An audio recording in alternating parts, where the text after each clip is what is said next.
Hey, good evening, everybody. Welcome to this episode of the Original Sports Podcast with Mark Maradei and the Barbershop crew. We welcome you. We welcome you. We welcome you. Hey, OSP is all in on making sports great again. Take that for what it's worth. This week, our go-around will most likely be picking a side and harassing those of you who don't agree with us, probably, most likely. We really don't care what side you pick, but we want you to listen and play along. So don't forget to chime in on the comments. Let's go ahead and do our intro, though, to start us off. National Streaming Sports is brought to you in part by BetUs.com, designed for true fans. NFL odds, Week 1 and futures, college football odds, including Heisman Trophy favorites and playoff odds, NBA odds of division winners and playoffs, Major League Baseball playoff and World Series odds, the National Hockey League Conference playoffs and Stanley Cup odds, and boxing wagers. Betting opportunities include versus the spreads and outright winners, also during the game. Use our link on our website, nessp.info, the Bet Us Opportunities webpage, for a 125% bonus on your first 3 deposits. Must be 21 years old, and remember, bet responsibly.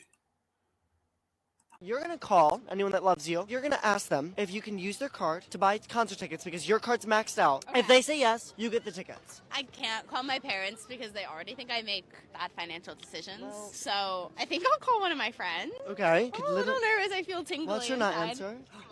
Giovanna? Yes.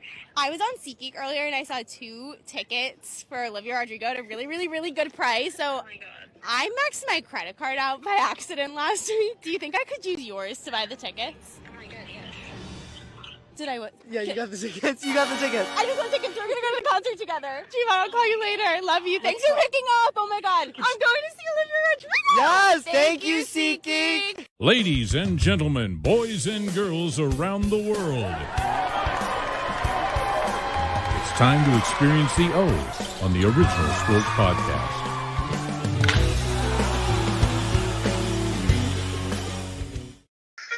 The Big Chops, What up? and the Dream.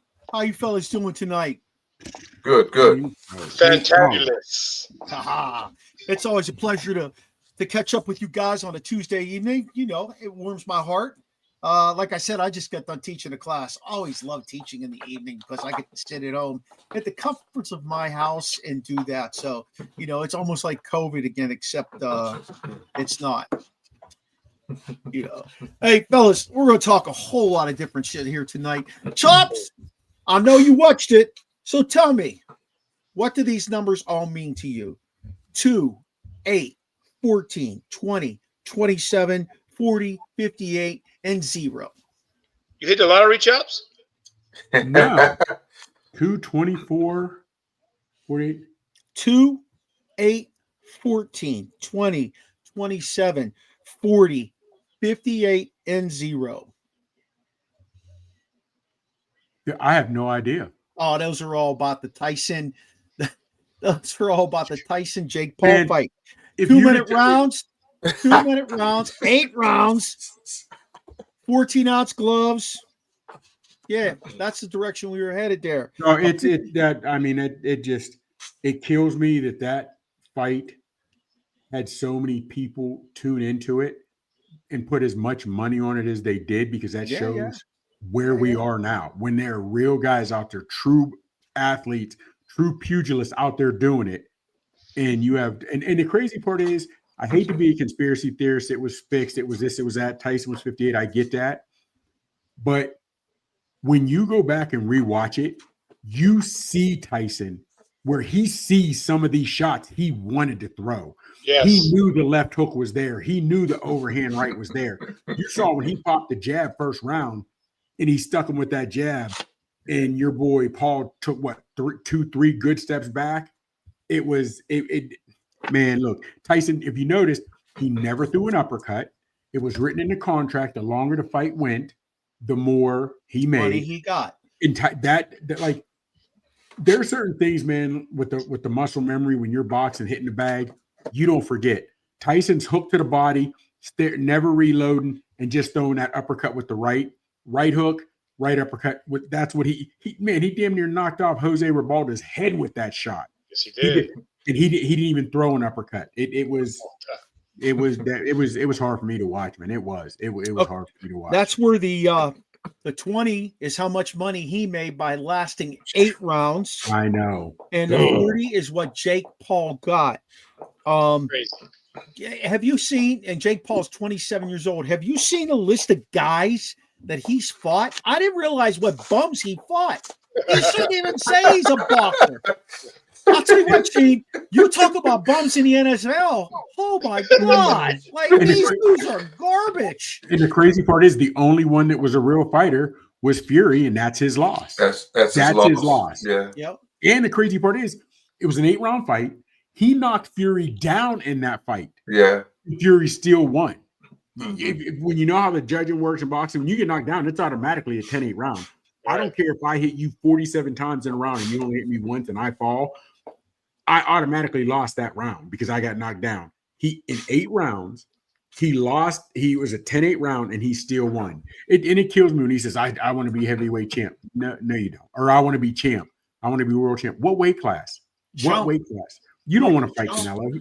So is that a you know what you said with the 10-8 round? So is that something that boxing may need to look at? You know, where somebody gets knocked down like that, where it's automatic? Well, no, because see that's the difference between pro boxing and amateur. Because an amateur, if you and I are fighting and you hit me 10 times, I hit you 3, but I knock you down, doesn't matter. You still win that amateur round because you hit me more. But in the pro round, as soon as you knock me down, it's a 10-8.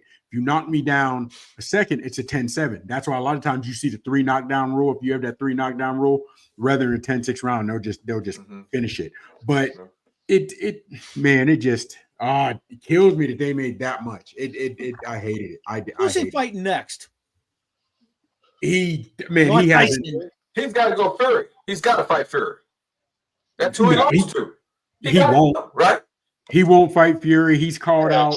He called out Canelo. He's not going to fight Canelo. You figure, fellas, he weighed in at almost 230.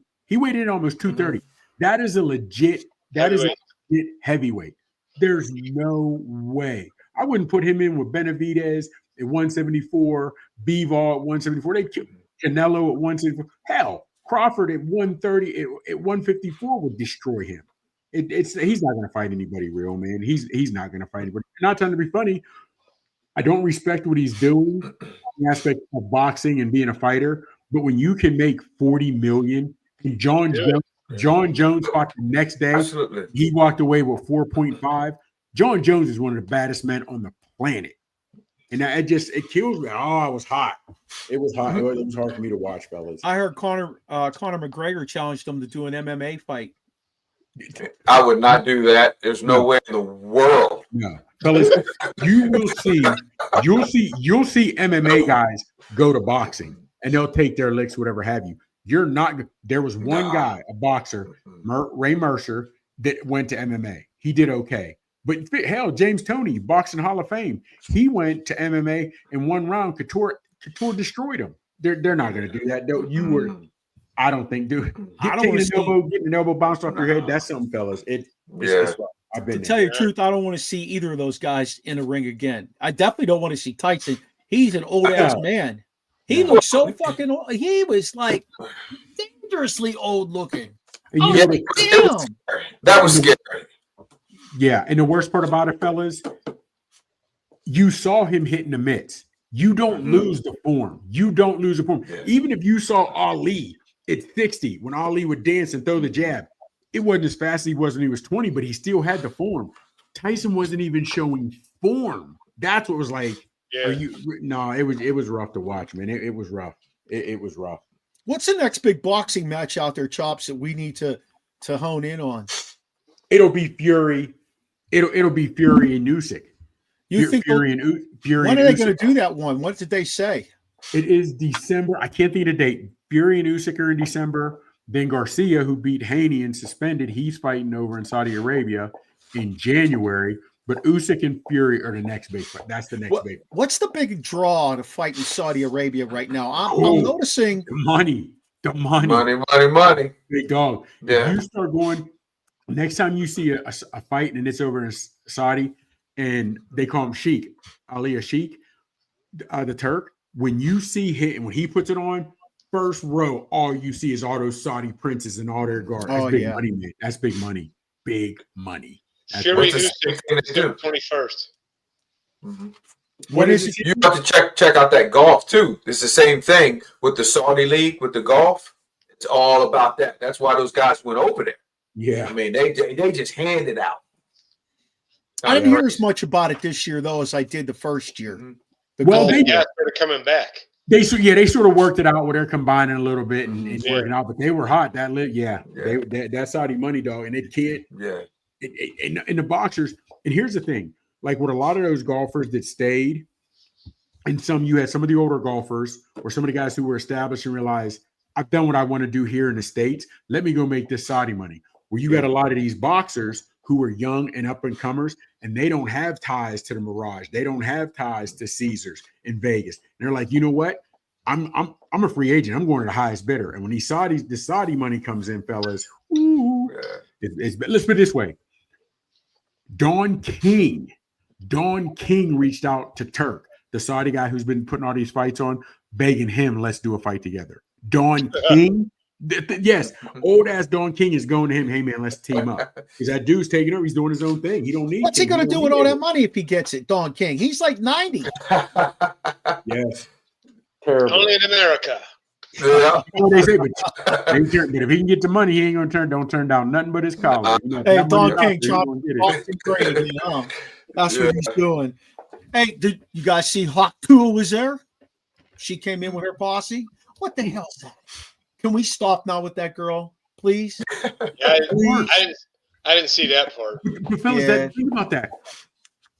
I hate to say it, but Monica Lewinsky got clowned, embarrassed for the act that made her famous. Now, Hawk Tuah girls and these girls out here now are looking for likes. They are, and you know what I mean? And it's crazy. And women are now putting themselves out there. And I see them do that, like the Hawk Tuah girl and other girls like that. I'm like, man, I know your daddy's proud. I know your daddy is. Well, she lives with her grandparents, so you know they're proud. Wow. This is a different time, man. Different time. Yeah, it is. You're right. You're right, Waddy. Yes. Hey, let's jump on to something realistic now. Let's go to this. The Giants are sitting Daniel Jones strictly for business decisions. If he gets hurt this season, he'd be guaranteed $23 million next year.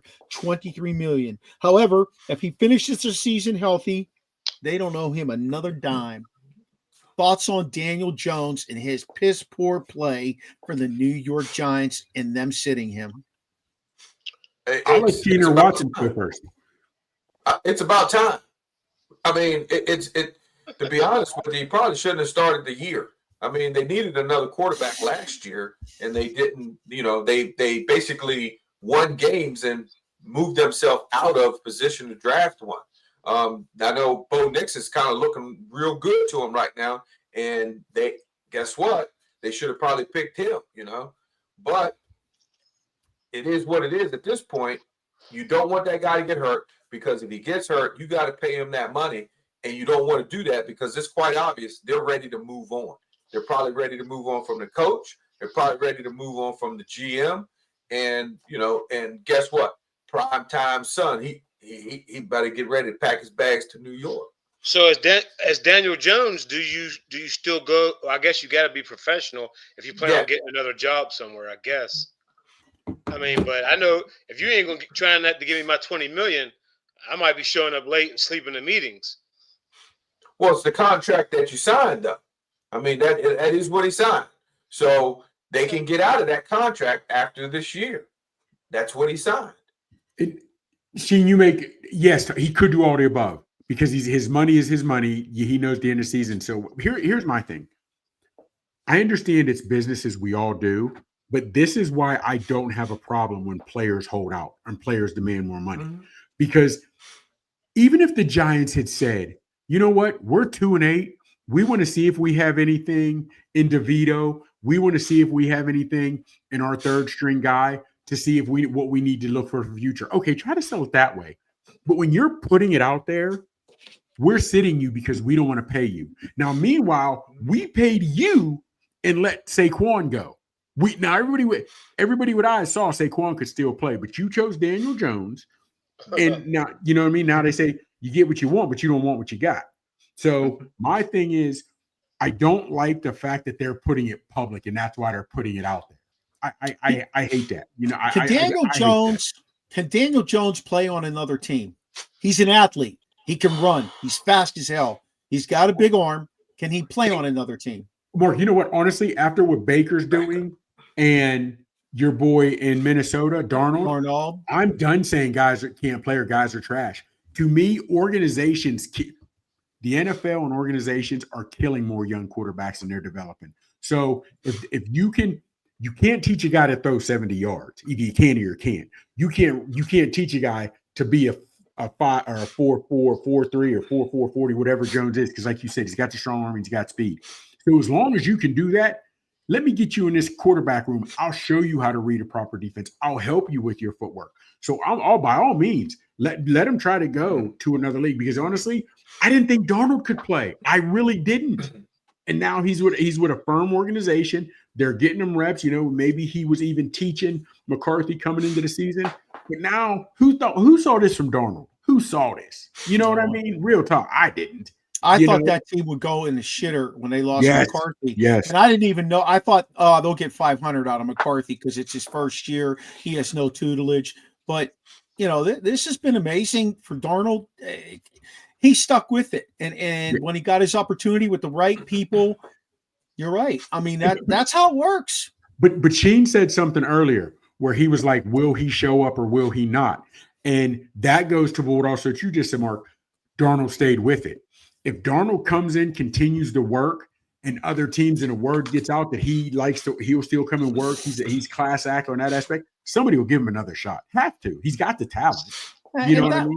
So on top of that, I don't see Daniel Jones making waves. Now, don't forget, fellas, they did this same shit out in Denver to Russ Wilson. Yeah. They benched him like that because they knew that they couldn't do, you know, it was about injury, money, all that stuff. And look at what he's done. Yes, you know, right. Organizations help out a lot. Daniel Jones is not Russell Wilson. Let's go ahead and stop that. No. The point is, Kevin. But Watson, here's the thing, though, man. But why? Real talk. Sam Darnold was trash before this year. Everybody, like Mark, the Vikings coaching staff went home and told their wives, "Don't unpack because we may be moving." Once McCarthy went down, everybody thought they were fitting to lose their job. But he is Baker Mayfield. Who thought he was going to do this? You know what I mean? Here's my thing, and I watch a quarterback throw. The first thing I want to know is, are you going to throw that ball into tight windows, or are you that conservative guy that needs everything wide open? Because I want the guy that is going to thread the needle and not be scared. I've watched Daniel Jones against us and other teams, and what he does is he waits for the guy to be too wide open, and then the defense is able to make a play. That is what worries me with Daniel Jones. And you can't, to me, that is something that's inside. Like Ben, he didn't care about throwing an interception. That ball was coming out of his hands. Whether there was 4 guys, 2 guys, 3 guys, he's throwing the ball. Who was that? Who'd you refer to? Who'd you refer to? Big Ben. Yeah. Okay. He'll sling it. All those guys will sling it. Tom Brady, he'll sling it. And guess what? Sam Darnold decided this year, I'm going to sling it. Go ahead, Dream, because I want to touch on that real quick. Go ahead, Dream. Say what you were going to say, because I want to touch on that. You can go ahead. Well, first off, I'm not a Giants fan. I'm not a Daniel Jones fan, but I'm going to give credit where credit's due. We can't even compare him. Think about who you referred to. You said Brady, Darnold, and Big Ben. Big Ben and Brady, multiple Super Bowl winners. I use those guys as examples of being able to sling it, fitting it in tight windows. He doesn't have that. And then I went to Sam Darnold this year, which is the difference between him before and now. he's not afraid to throw the ball. Well, you're right, but let's not forget how long Darnold has been in the league before he was able to start doing that. He's with a better organization. Hell, think about our own guy, Fields. The O coordinators are like, we're afraid to let him open it up. Fields wasn't even going down the field on his own. Some of these guys realize what they're limited and what they can and can't do. However, once they get a little bit of confidence and realize I've been properly taught, I've got some tutelage. I think Daniel Jones he's been a starter since day one. I think he needs somebody to go and be able to sit behind and learn a little bit. I think that. Well, how long did Peyton Manning have? Because I know he had a bad first year. Oh, Peyton was terrible. 3-13 his first year. His second year, I think he was like 500. I think he was 500. Yeah. But Peyton knew. But see back then though, the pressure wasn't like it is now. Back then, guys could sit, guys, whatever. You think about it now. We have guys now that are having a bad first season, and they're getting cut or getting talked about getting benched their second season. Or we're having guys who've only played 10 games as an Anthony Richardson, or it's a one season Trevor Lawrence or Jordan Love, who are getting huge contracts. It's different because you're right. If Peyton Manning would have been now, he'd have never made it to a second season. Troy Aikman would have never made it to their second season. Peyton Manning was 13-3 his second season. Okay, wow, that's changed. What was he? 3-13? But then he went 10-6, 6-10, 10-6, 12-4, 12-4. Then that's when he started getting into it. That was probably so. That was year number 5. I got you. Year number 5, he started going 12-4, 14-2. So 5 years. 5 years. Yeah, you got to ask yourself though, who'd they put around him by then? Yeah. That's true. Was Dungy his coach when he first came out? No. Yes. I don't. Was he? I'm pretty sure. Was that his first coach? Yep. Because if that's the case, that holds a lot of weight. Dungy seems like a coach that'll sit back with you and relax and have faith in you. But I don't know, man. I'm not a Daniel Jones fan, but he has all the tools. And after seeing what Baker did and seeing what Darnold did, I believe it can be done. Now, same could have been said for Manziel. Manziel had no work ethic. Same could have been said for Jamarcus Russell. He had no work ethic. Yeah. So now it's going to come down to Jones, or you want to put the time in. You want to put the time in. I think he'll catch on somewhere else. It was Dungy. Okay. That's what I thought. And then Frank Reich. Okay. He actually did well under Frank Reich. Yeah. That was his thing. Yeah. Ooh. And Jeff Saturday. No. Oh, that was the man right there. Fellas, I want to show you something here. This is what you were talking about, Chops, and I want you to watch this. This is the all-22 of the Steelers. This is the opening drive. I want you to watch the guy running behind the linebackers and then watch where Russell Wilson goes, okay? Let's do this. All right, here we go. Let's do this.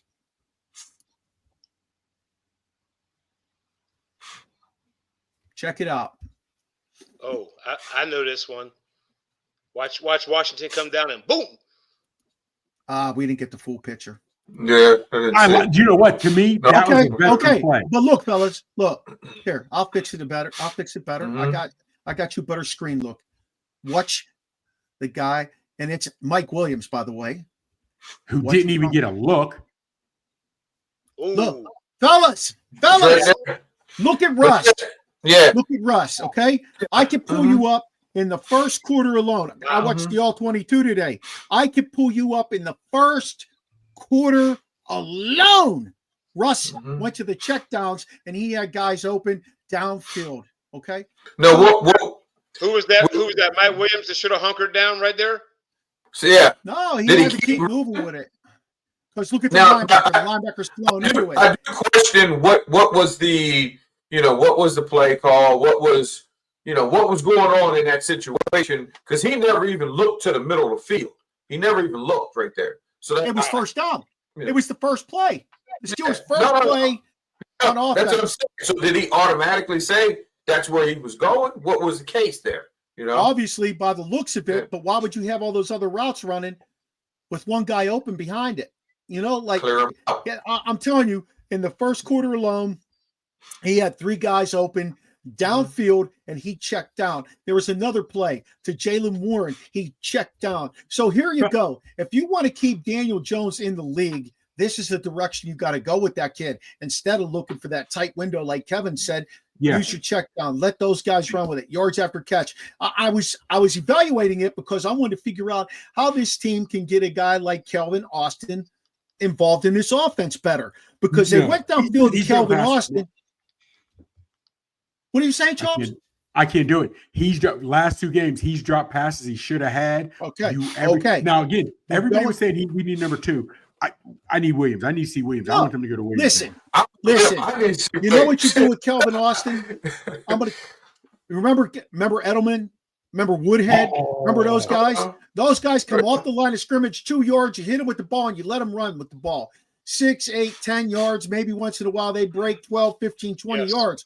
That's the kind of guy he is. Why the Steelers are trying to use him different than the kind of guy he is beyond me. He's not a number 2. He's a number 3. He's a number 3 out of the slot. He can catch that ball right off the line of scrimmage. He can make people miss because of his elusiveness, but they don't use him right. I wanted to show you the clip of Russ, and I wanted to tell you what I thought about Calvin Austin because we're talking about quarterbacks who aren't successful. Russ, to me, is doing a decent job for the Steelers. He played well the first game. He played well half of the second game, and then he played poor the other half of the second game, and he really did not play that great this game. His throw to Darnell Washington in the back of the end zone is Darnell Washington's fault, though, fellas. That's Darnell Washington's fault. He had to jump 5 inches in the air, and his arms would have grabbed that ball. He'd have had a touchdown. They'd have had at least a 10-point lead. Here's my thing, though, Mark, where I got to push back on you. Against the Commanders, everybody was thinking that was a top 1 or 2 lines clear number 1 in the NFC. 2 weeks ago, everybody was looking at the Commanders as the number 2 team in the NFC. So the Steelers went on the road, and that was a hell of a game. So I didn't expect him to show out. Yesterday or this week against the Ravens, man, that's a divisional opponent. Their last 8, 9, 10 games, whatever it is, has been decided by 1 score. I was happy with that, not making mistakes, not trying to throw the moon balls, whatever have you, because those are important games. Any stats we see, you got to throw out the window when you're playing another AFC North opponent. Especially I do agree with that. Yeah, against any opponent in that AFC North, you can't look at stats. You got to look at basically how you getting the job done. Yeah. Now this week, Mark, I'm looking at Barber. This week, Thursday. I'm expecting to see a little something different. I know it's a short week against Cleveland, but I'm expecting to see some of those moon balls, and I want to see Williams more. I want to see Williams. I think everybody. Well, he had 2 targets this game. He didn't catch either one of them. He had him on that first one right there, first play of the game. That could have set the tone right there because that guy was 5 yards behind the linebackers. So you think he's not going to turn it upfield and get you a lot more yardage? Okay, last 9 games, the Steelers and Ravens, fellas. The Steelers won 8 of those 9. They won 18-16, 17-10, 17-10, 16-13. They lost 14-16. Then they won 16-13, 20-19, 19-14, 28-24. Anybody who tells you that Baltimore should have won that game is full of shit. And I'm going to tell you why. Right there, all those scores tell you. It's the team who had the Goyungs going into that to make the plays. I saw the look in Lamar's eyes when he went out because I was sitting in that stadium, and he has the look of fear when he sees that Steelers defense. Well, here's the thing, though, and I get that, and it's got to be just like people fear the Chiefs, not even fear the Chiefs, but like the Bills. The Bills beat the Chiefs now, but we got to see you do it in the postseason because you don't do it in the postseason. Mm-hmm. Here's the thing, fellas, we can say what we want. Tucker missing 2 field goals in the same game, that to me was the wins of Pittsburgh, because all they were showing, if you saw the stat when they were showing how terrible other kickers are at Acrisure Stadium, but yet Boswell and the Pittsburgh kickers do well. When Tucker missed 2, I couldn't believe that. To me, I couldn't believe that. There was no win, Chops. There was no win. I looked at both of those kicks multiple times to see what the problem was. Nothing. Was it the holder? He did not follow through in his kicks. He pushed everything to the left. Yeah. He's playing it on turf. It wasn't. You know what? It wasn't. It He wasn't. laid on the It grass. had shit to do with the turf because Get outta here. Boswell kicked down the same end over 50 yards Yeah. twice. Don't give me Yeah. that shit. It's about the Yeah. turf. Take your lumps, bro, because I'll tell you Yeah. what, he's not having a season he had before. Maybe we're seeing a downward spiral. He's a great kicker. I'm not going to take that away from him, but every dog has his day. Every I think he dog might has start his to be day. honest with you. I'm calling it now. Put it on wax. You will see Tucker get back to form, and as soon as he plays the Steelers again, he's going to have some. I don't know what it is when Steelers Ravens. Come on, 9 games all within one score. 9 games, dog. They're in their there's head. something to that. Yeah. That's Think about it. That's so. I don't might see have Tucker falling off a cliff, but I think, like That's you their said, they're in his head. The Steelers are When in his head, there not is a the other team, teams. when there's a team in somebody's head, it doesn't matter. It doesn't matter. We look when Watson and I coached together. I noticed it's JV high school football, just JV. But we had a team to be reckoned with. One of the first 2 years we coached, it might have even been the first year, and we went over to Gaithersburg, and we were a much better team than them. Yeah. But because Watkins Mule had not beat this team for years, we were the better team. They beat us because they were in our kids' heads, not mine and Watson's, in the kids' head. Yeah. In the kids' heads. Hey, let's move on. Let's do this, fellas. Is Penn State overrated? Listen to this. Yes. All right. Hey, they beat West Virginia. West Virginia is 5-4. They beat Bowling Green 5-4. They beat Kent State 0-9. Illinois 5-3. UCLA 4-5. USC 4-5. Wisconsin 5-4. Washington 5-5. That Illinois 6-3. Now that doesn't count what just happened this past week. But why do we keep seeing a Penn State team get the credit they get? The credit they get when they play the same kind of teams that teams like Pitt play with these records like this. Yet Penn State's ranked 4th. Now, don't get me wrong. I don't want to compare them to Pitt. Pitt lost 3 straight here. But my point is, they get all this credit. They're the 4th ranked team in the country. Who the hell did they beat? Who did they beat? Compare them to Georgia. No, Georgia has like the 3rd toughest schedule. You can't really go. Yeah. No, they can't be Georgia. But see, fellas, That's right, Sheen. Sheen. You can't compare those teams. I know a lot of people hate on Penn State. Okay, so they lost to Ohio State. They lost to Ohio State, which hell, they got big NIL money in all their starters. And here's the thing. You lose to Ohio State, maybe Ohio State is in their head. But I have a hard time saying they're overrated. They beat who was on their schedule. Hell, BYU. BYU got up to 6. I don't think the Pac-12 plays anybody. Overrated too. I hate to say overrated. It's not a hate thing because honestly, if Penn State had a quarterback, they'd be someone I'd be. Yes, I hate to say that about Alabama, but I do think, Yes, they had a quarterback these last 2 years. Because listen, I got Terry Smith used to coach at Gateway in Pittsburgh. He's a coach up there now. He's the assistant coach up there. He's a friend of the family. So it's not that I hate him, even though I am Pitt forever. But yeah, I just think that like he's saying, they're overrated. They've been overrated for years. How about let them build their way up to get there first? Don't just put them in there at like 8 or 9. Then they keep winning and then lose to Ohio State, and now they just drop down to 4 or 5. Like they can't beat anybody. They can't beat any of the top SEC teams. But they lost to Ohio State. Alabama, Ole Miss. They probably can't beat Vanderbilt. Hold on. They lost to Ohio. They lost to Ohio State, where Ohio State should be undefeated. They had a brain fart, and that's why they lost to Oregon. So Ohio State should be that should be their only loss. And when we start doing that, well, they haven't played anybody. And I just keep going back to BYU because I don't have everybody else in front of me. BYU hasn't played anybody. Yes, we have our favorites of what teams, what conferences. But we're not talking teams. about BYU being ranked 4th, Chops. Chops, you should do both. You should rate the good. You should rate when they beat the good teams and rate when they lose to the sad teams. Yeah. You got to do both. You can't just say, well, this team beat Georgia, so they're this. You got to go down the schedule. I mean, at SEC, you're picking each other off. Yes. Yeah. Hold on. You and I get that, and a lot of other people get that. But we got to go with the rankings in front of us. And you're right, Mark. We're not talking about US or BYU being number 4. But again, we talked about this even with Army teams. You got to play who's on your schedule. And the only team they lost to, again, regardless if they're winning pretty or winning ugly, their only loss is Ohio State, who should be undefeated. Right, but so Chop. So you would say. So you're saying you would like to see Penn State play Georgia? Yeah. Hold on. Oh, And hold on. they will We're get wasting a week, and you're getting people hurt, beating up on Penn State. Like, Dude, but waste. hold on. But I could say that. Look at those teams in there. I could say the same thing if BYU could have got in. I could say the same thing if Colorado. They're gonna get work too. Right, you know what they shouldn't get in. Notre Dame shouldn't get in. Notre Dame said every year Penn State Notre Dame is the same thing every year. And I'm okay now that they have the 12-team format. Hey, go ahead, put them in. I'm perfectly fine with it because it is going to work itself out. There's no doubt.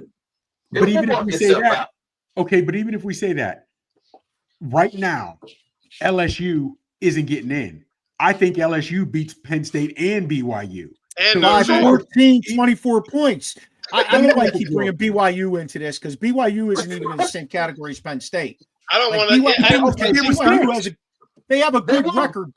They don't play anybody. We're talking about Penn State, who plays. Penn State plays in the Big Ten. They play a Big Ten schedule, but their gimmies are Bowling Green, West Virginia, Kent State. Play somebody with balls. You want to play a first game or a second game? It's a gimme. Fine. Play somebody with balls, though. You know, like they don't. Dude, and they set their own schedule, though, Chops. But Alabama just played Mercer. When you're in the SEC and the Big Ten, they should be embarrassed. That's that might be their only cupcake of the year for Alabama. There you go. That might be the only one. They deserve a break. Hold on. Look at Ohio State.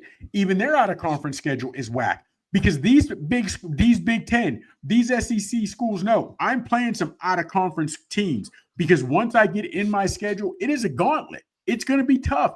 Now, we understand the Big Ten has fallen off to some degree, the Big 12, whatever they are, Big 47. How many of you got schools now?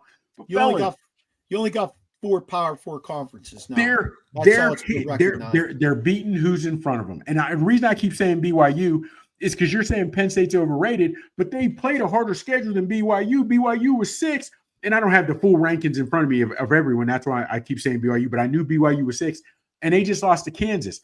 Penn State may not be playing great, but they're beating everyone from the only loss is Ohio State. I'm just not ready to write them off yet. That's the only thing, fellas. Right now, here is something you shared out that you caught an early bracketology CFP. You got Notre Dame and Penn State playing. You got Ole Miss and Tennessee.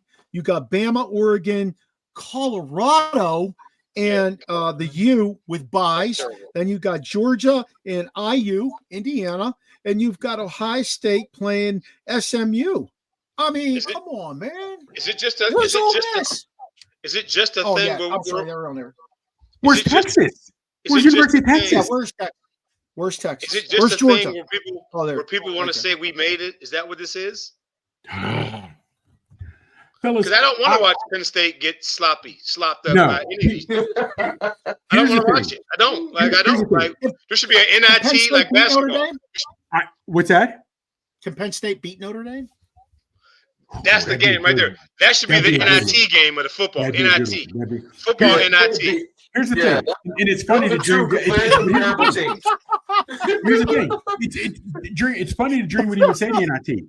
I like they're not going to do 64 teams, but when they do the 64 teams in basketball, I like seeing the low seeds, the 16s, the 15s. Maybe they get an upset. Oh, that's big time. But when you only have 12 schools, and right now with that bracket, there's no Texas. LSU's not getting in, but you're going to have Colorado in. You're going to have Boise State, and I understand Boise State's play. But if you got Boise State and Texas, Boise State and LSU playing on a neutral field, who are you going with? Yeah, Boise State's actually playing Ohio State. I'm sorry I said SMU. You said Texas and Boise State. Who am I going with? Yes. Texas. Exactly. But in this bracket, Texas doesn't even make it the way it's lined up. And like a Pac-12 winner gets in. Yeah, that's crazy. Why? Boise shouldn't make it. I don't want to see Boise. Boise, BYU, Penn State, Notre Dame, NIT football. There we go. I would even Indiana. NIT. Yes. NIT.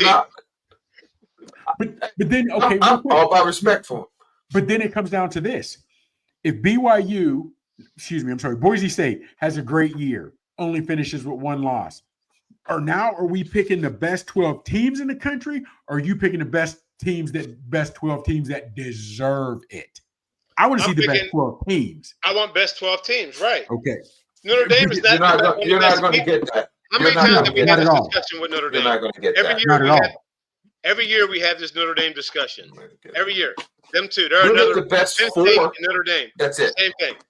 But except Notre Dame got bad blacks. They got all the bad blacks. They slow. What's that thing? They're slow. No, he didn't. No, I'm like, where'd you find a slow black dude? Like, where are you finding a slow black dude? Oh my God. Where you get these guys from? Where are you finding a black dude who can't catch? Where in the suburbs. They get him in the suburbs. He needs to stop. Yes. Hey, let's stay with college football here. Do you guys agree with Prime having a say-so in where Shador and Travis Hunter go? Because he said he's not going to let him go to a garbage NFL team. You guys think that's right? Absolutely. I'm fully with it. And the way he said privately, he didn't. Hold on real quick. I say privately. Go ahead. I want to hear it. I say privately. He said he would do it privately. He wasn't trying to grandstand like Archie Manning did. He wasn't trying to grandstand like Jack Elway did with John and telling him he's not going to Indianapolis, whatever have you. But fellas, say what you want.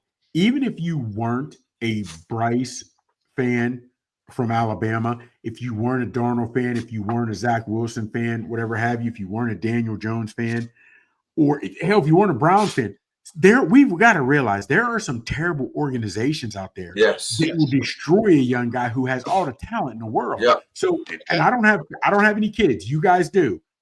Is he doing anything that you guys wouldn't do to help your children if you had that pool? And that's exactly what I was going to say. If that was my kid, you're right. I am all up in the business because there's no. Why is it okay for Manning to do it and he can't do it? Why is that okay? Why is it okay for Elway to do it? He can't do it. So when I answer this question, I'm not saying that it's okay for Manning, but not Dion. It's just for me personally. I'm a competitor. So I want to raise competitor. I want you to go somewhere and make a name. When they say, "Oh, they was 3-13 for the last 4 years." He came. Now they're 13-3. Like what? So what team are you trying to direct him to? Like, what if it's a team that Dion knows the inside of the NFL. He knows those bad organizations and how they're run inside. Right, and that's who he's trying to keep them from. Like, right, but for example, Cleveland Browns, that's a bad organization on the inside. But yes, it's quite clear.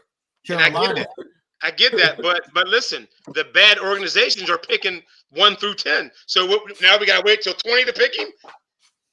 No, it's called trade. You trade. Oh, come on, man! I ain't doing all that as a GM. I ain't doing all that as a GM to be moving. But see, that's around. what they did. That's what Elway did. That's what they all Manning did. Yeah. Those guys got picked by those organizations, and he said, "Hey, we're not signing with you. You figure it out. Yeah, you figure it out." And I don't blame them. If that's the choice you want to make, that's fine. But don't make it sound like you're going to pick the team your kid goes to. That's my problem with it. Don't tell me where your kid's going to go. Now, I will say that, the hot rumor, and I believe this might happen, to tell you the truth, is that Dion's going to end up down in Dallas because he's got roots there. And he ends up there. I see them moving on from Dak if somebody will take that big contract and then bringing Shador there. Because you're on mute, Chops. Chops, we can't hear you. My bad. If Dion were to go wherever Dion goes, if Dion goes to the league, wherever he goes, forget your quarterback. Dion becomes the face of that organization. Just what he's going to bring. You think Jerry Jones is going to give that up? I don't think Jerry Jones will bring him in. If he wants a winner, he's going to have to, because obviously he's not going to get a winner with the guys he keeps bringing in and controlling them because he doesn't know how to win. Mark, you're absolutely right. Dion. You're absolutely right. But think about this. He got rid of Jimmy Johnson because Jimmy Johnson had the respect of the players and won a championship. Mm-hmm. He got rid of Barry Switzer. Barry Switzer was a bit of a maverick. When was the last time they won a Super Bowl? You're absolutely right. You're absolutely right. He doesn't care now. Come on, dog. He kept Jason Garrett for so long. He's not nobody respects Mike McCarthy, and they realize it. You know what I'm saying? I don't think. Hopefully, it's somewhere. I don't see the Cowboys turning around until Jerry is gone. And I mean, gone is in no longer on this earth because he's not going to give it up to his sons. Fellas, he's not going to change. Think about it. Washington, if the league hadn't made your boy Sale, if they hadn't made Snyder Sale, they'd still be cellar dwellers. How can they do that in Pittsburgh with the baseball team? Which I need something to happen there. I'm going to get to that, though. We're going to talk Skeens. But, hey, since we're on the subject of some shitty quarterback play and stuff like that, let's talk Aaron Rodgers just a little bit. Look, he's calling all the shots in New York. He got the GM fired today. He got the head coach fired. They're 1-7 since the head coach got fired. This guy's calling all the shots. He's 40 years old. He sucks now. He shows absolutely. He's brought in all his guys. He's doing nothing. He's not the guy he used to be. I didn't even like him then, but come on, man. But here's the all thing. their chips into the middle of the table for a 40-year-old washed-up quarterback. But here's the thing. Even with LeBron, and there's been some other plays where they basically they're given the keys to the organization.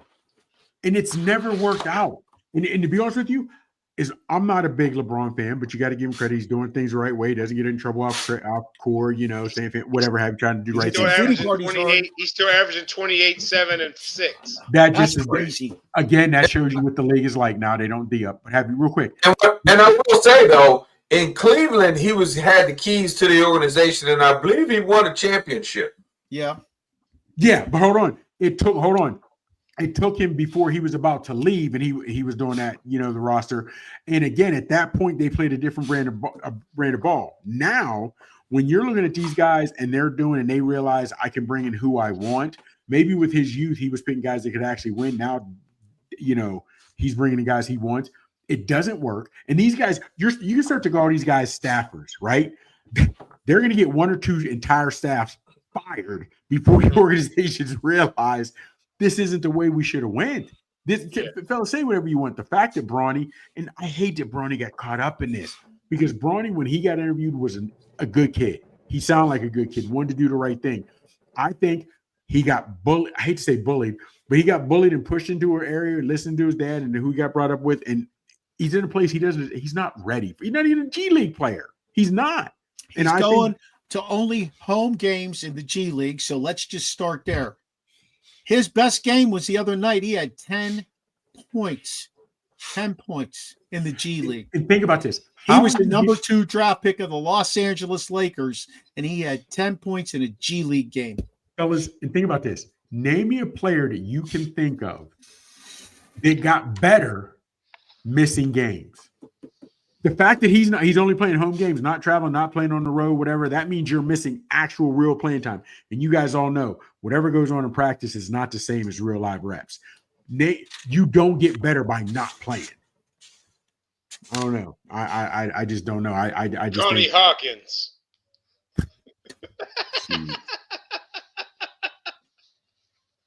I do say, though, when you talk about giving the keys, in football, giving the keys to somebody is almost impossible because you have an offense and defense, which are two separate, entities in the game of football. And football is more of a team game versus basketball, where it's a lot more individual. Because I could even go down to, let's say, with the Miami Heat, Dwayne Wade was pretty much given the keys, and he brought in LeBron. Yes, he brought those guys in. So I think in basketball, it's a little bit easier to give somebody the keys and be a little bit more successful than what it is in the NFL. I think it's absolutely impossible. Oh, you're right. But watch, also you said, first off, you had said pretty much, and he recruited, which wasn't hard to recruit guys to Florida for no state income tax and the great weather and all that. He didn't have say over the coach and all that. He didn't have say over the coach and different, you know what I mean? So, and I just think with LeBron having say over the coach. He had to give his blessing for him to join that team. He had to give the okay. Yes, he did. Yes, he did. Hey, let's circle back. Let's stay with the Jets though, because I've had enough of the LeBron thing. I'm waiting for that, and I know I said this to you guys before on here. I'm waiting for that group of superstars to move on so I can get interested in the NBA game again. They don't hold my attention ever. It's not going to happen because these kids now aren't. It just doesn't. I mean, who you trying to get into? I mean, yeah, it's all pretty much the same. Yeah, that's what I'm saying. Like, I don't want to see that hard. anymore. I want some of these kids that are playing in the NCAA that are tough to come over and start playing some NBA basketball. That's who you should be watching, the NCAA guys. I do. Yeah. That's what I watch. That's what I watch. I don't do NBA. You know, I can't. I can't. No. It's the same thing every year, especially because we live down here in the DC corridor. I'd love to get into the Wizards because they have all garbage players, but they lose every freaking year. They got all this money, and how do you have all that money and you lose every year? Like, how does that happen? They don't have anybody. They don't have that marketability. They don't have the superstar that can go get other players to bring in. They don't have that. Why can't they get that guy, Kevin? That's my question is, why couldn't Durant come home and build around him? Why not? I think it's something with the organization. Well, for Durant, you can't come home. He's from PG. And you know how that goes. There'll be all kind of PG stuff going on. We don't want that in the Capitol. Sorry. It is what it is. But going back to the Jets, hey, I don't know if it was Sheen or Chops. One of you guys said, the Jets should have just stuck with Zach Wilson, build around him. Yeah, it was Sheen. Build around Zach Wilson. Zach Wilson had as many wins as Aaron Rodgers. You know, he's a young kid. I don't think Watson likes that. I don't know if he likes it or he doesn't like it. No. I can't. No. First of all, they shouldn't have drafted Zach Wilson to start with. Let's just start there. That was a bad pick. It really was. Okay. I watched him out at BYU. No. Yes, but listen, did he not? He won more games than Aaron Rodgers. Did he not win more games? Huh? You said win more games. What, 1 or 2 games? It's bad evaluation of one talent. more. Listen, all he had to win was 2. Here's my thing though. It's hard for me to say that, Watson, on a bad evaluation of talent. Is it a bad evaluation or is there no development? Think about it. Here's the thing, and this is you said it. I don't mean to interrupt you, but this is the piece that I do want to say right here. You said development of the QB. I just heard it on, I forget who said it, but now they're saying the quarterbacks in college, they're better off staying all 4 years, getting the development there, because when you get to the NFL, it's hit the road and let's go. You don't have that time anymore. And you're absolutely right, which is funny to me because they say that we're drafting a generational talent. We're going quarterback first round. We're going quarterback top 10 pick. This is our guy for the future. But you start him immediately. I would think when we've seen guys that they hold the clipboard for a year, have success. Hell, the best guy in the league doing it right now, Mahomes, he held the clipboard for a year. But more than that, though, I knew the Jets were a terrible organization when this year going to play the Bills on a Monday night and the game is for first place, you fired your head coach. Who does that?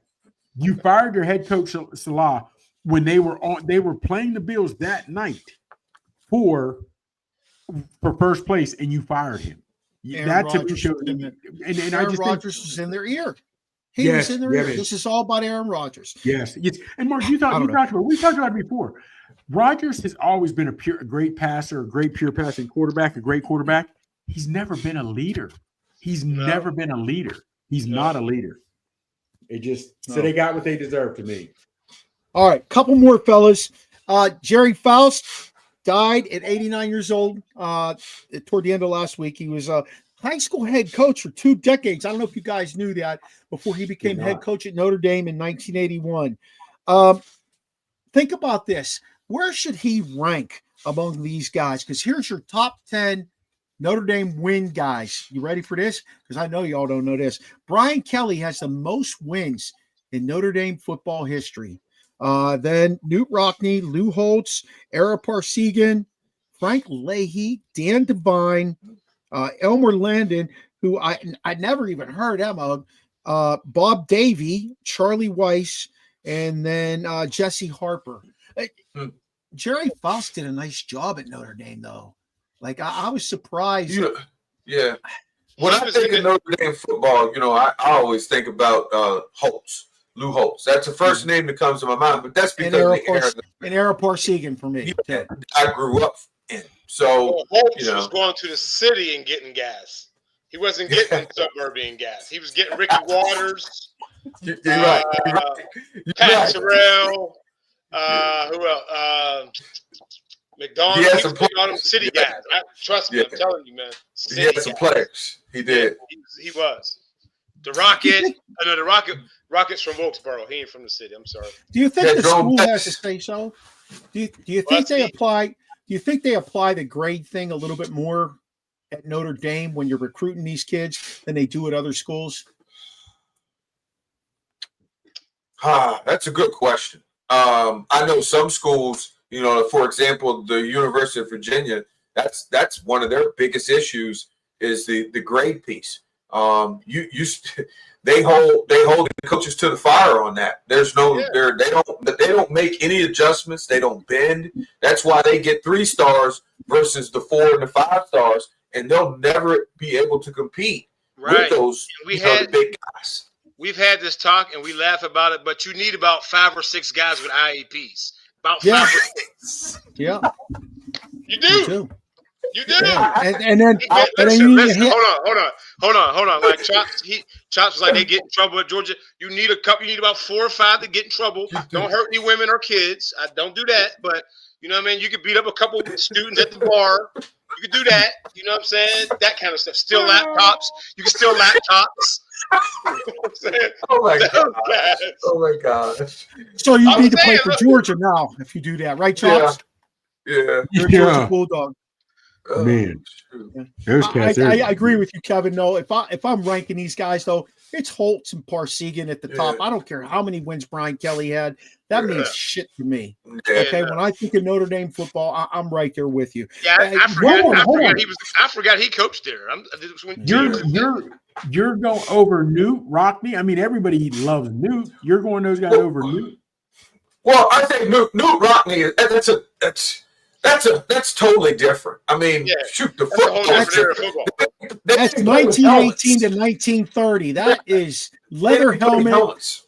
I know. True that. Hey, I didn't say it.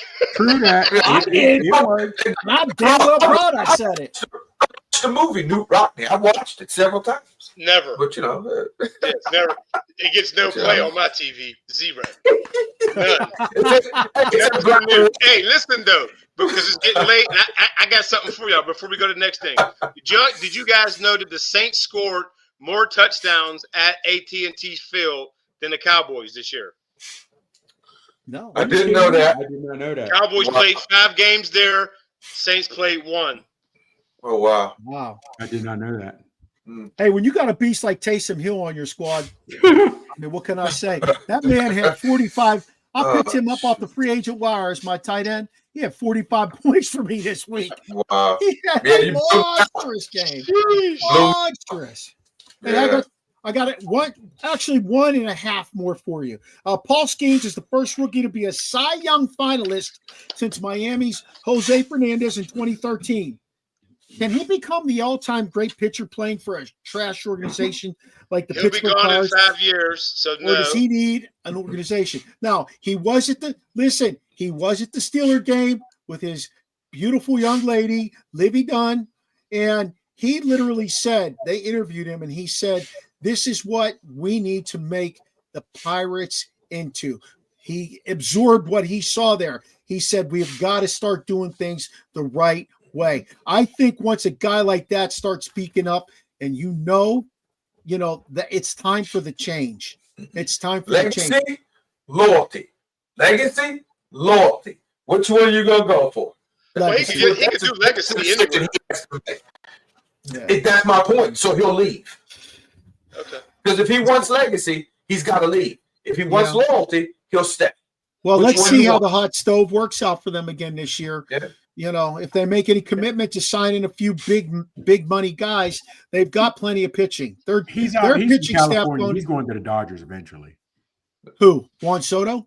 Skeens. I was going back to Skeens. No, the Pirates ship those guys to the Yankees. If he's anywhere, He's going to be a Yankee. That's the Yankees That's what farm he'll be. system. Yes. Hey, I got one more question for you. I want you to think about this. These are the biggest what ifs in NFL history because of shortened careers. I want you to tell me who you think would have been an all-time great. Now, I know they're all good, but who would have been an all-time great? Here we go. Andrew Luck, Bo Jackson, Sterling Sharp, R.G. Tree, Bob Sanders, Johnny Manziel, Gale Sayers, Marcus Lattimore, Josh Gordon, and Sam Bradford. Out of all that, if I'm going Bo Jackson. If he had stuck with football, Bo Jackson. And I don't even know why your boy is on that list, as in Luck. He retired on his own in Sterling Sharp. Sterling Sharp would have been. I'm going with Vincent Bo Jackson also. Oh yeah, Bo Jackson. Bo Jackson. It's not even a question for me. It is Bo Jackson. Yeah. That's always been my guy. So yeah. Hey fellas, excellent show. We're at the end. Let's go ahead and give how you can find us, or at least tell them your hashtag so they can go looking for you. Where they find you, Dream? Everywhere. Next. Everywhere. You know me. On the X, the Real Big Chops. On the gram, Big Chops 79. On the TikTok, Big Chops 824. And on Facebook, by my government Michael Gregory Mills. Holla at your boy. Waddy, where we find you at? Well, right now you can only find me on Facebook. I'm in the process of trying to do some other things. I don't have X anymore, so I'm not on there. You're smart. And we know Rasheen is on TikTok, Instagram, and Facebook. Hey, check us out, the Original Sports Podcast with Mark Maradei, on our pod page under that same title. You can find us on Facebook, X, Snapchat at OSP with MM.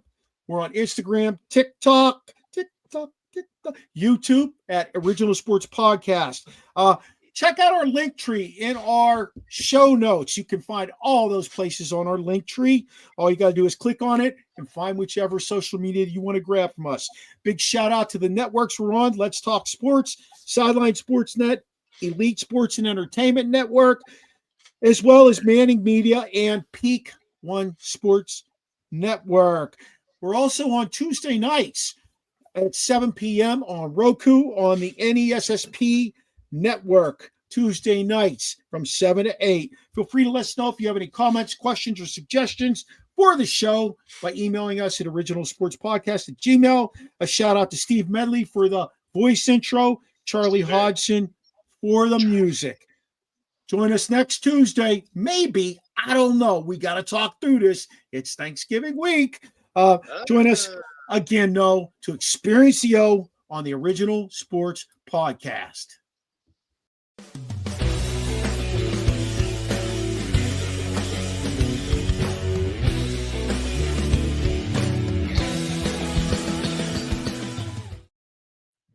Fellas, excellent show.